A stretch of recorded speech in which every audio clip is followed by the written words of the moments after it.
काय माहिती नाही, रंगदेवतेच्या कृपेने मला एक वाक्य सुचलं म्हणतोय मी, हजरजबाबी असं माझा दावाच नाही, एक वाक्य सुचलं.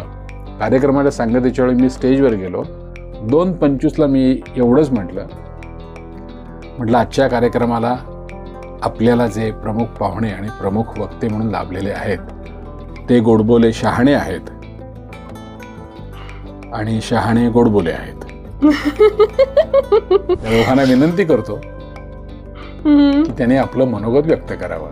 आता गोडबोले शहाणे आहेत आणि शहाणे गोडबोले आहेत, तर ते रेणुका ते एवढी हसली तिथे, म्हणजे तिला कळलं की आता, आणि घड्याळ दिसतं, तर तिने वाटतं काहीतरी अक्षरशः विघ्नेशच्या बोलण्यातला अर्थ मला कळलाय, तर मी सगळ्यांना शुभेच्छा देते आणि पुढची सूत्र अच्युतदादांकडे देते. ते पण अच्युत गोडबोले त्यांना कळलं होतं.